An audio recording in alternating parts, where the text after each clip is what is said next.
to variations in their climate by making preparations based on their resources and their knowledge accumulated through experience of past weather patterns.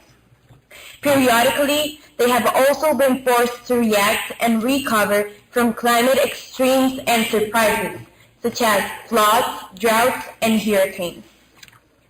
The majority of the world's scientists agree that the Earth's climate is changing. But the big question is, how can communities adapt to climate change? Well, the ability of communities to adapt to climate change is determined by their level of development, their access to resources, their technical and scientific capacity.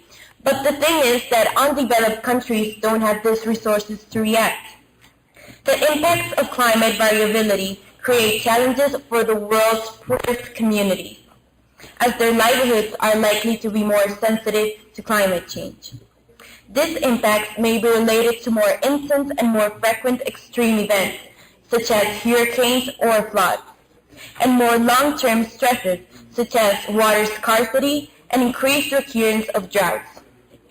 Adaptation can adopt a variety of forms, such as better education, training, awareness of climate change, more technical measures such as coastal protection. For many communities, the direction of climate change remains uncertain. So focus is also placed on increasing the adaptive capacity in relation to key sectors such as agriculture and health. To lessen the impact of climate change on a country's development, people are working to integrate adaptation into mainstream policies. So think, people, is it worth it to continue fighting, to wear down, to create even more issues, or to adapt to something that is real and an urgent matter? So this is why we're Eagles.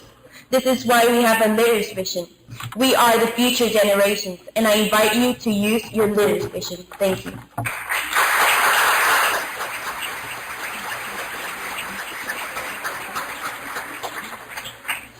Member of the opponent team, it's your turn.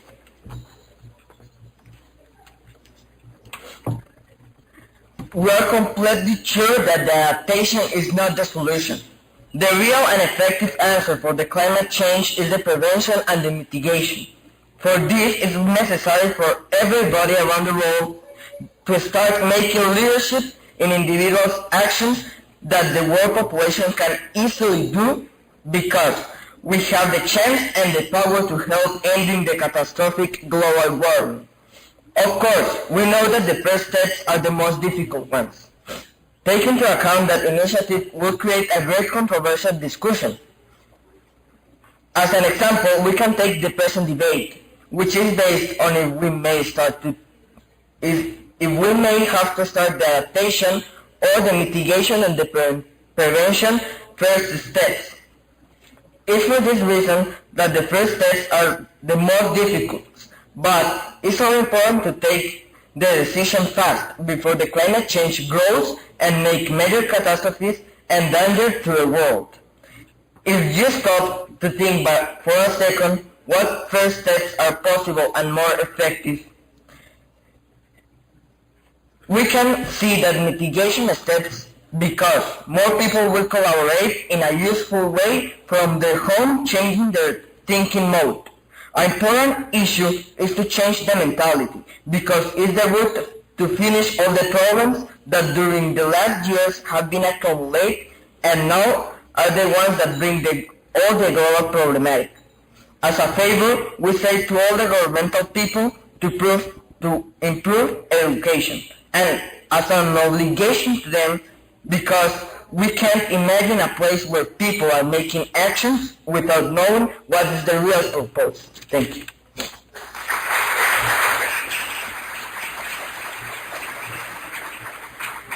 Time for the final and grand crossfire. Question from both teams. Please, affirmative team, address your question. It could be that implementing policies will be safer than invest in a future plan. But this policy hasn't worked, as you can clearly see in the Kyoto Protocol that USA and other Act 1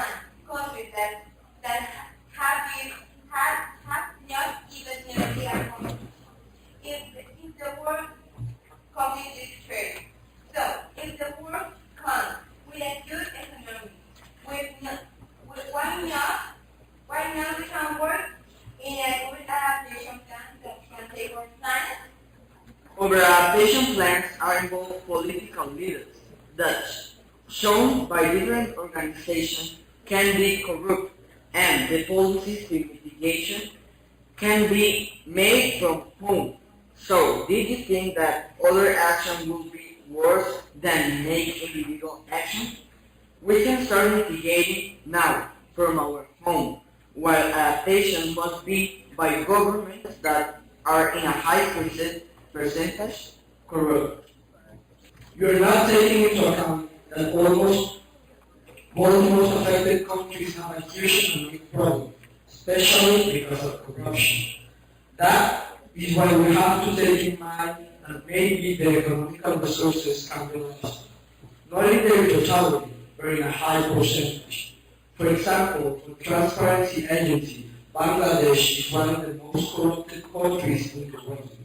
So how will you face this problem and avoid a great amount of lost economical resources in these countries that have a great corruption rate? We agree that undeveloped countries sometimes act in a hard way. And your question is, how can developed countries make sure that this money is being used in adaptation, right? Well, it's complex, but it's not impossible.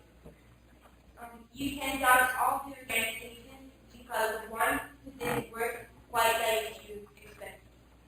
And also, the transparency agency has to see where this money goes because they can give the great money to any country. They have to see if they have a process of corruption that is they lower this corruption and if the money is safe in this country and the work that the money has to do they do and don't this president of and this person that are told them on.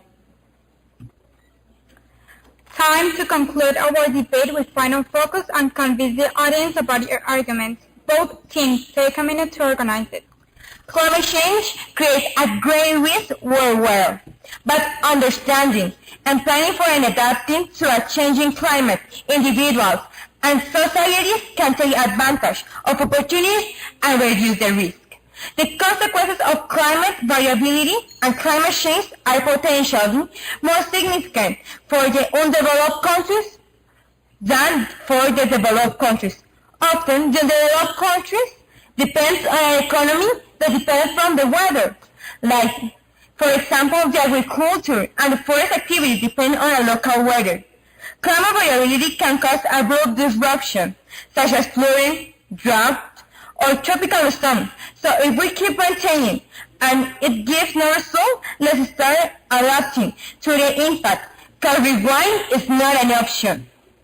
It's important to remark that the cost of adapting to climate change actually is of $50 billion a year. A great amount of money, don't you think that? So, if we keep waiting for the climate change to stop, we could possibly stay like this forever. So it's time to act.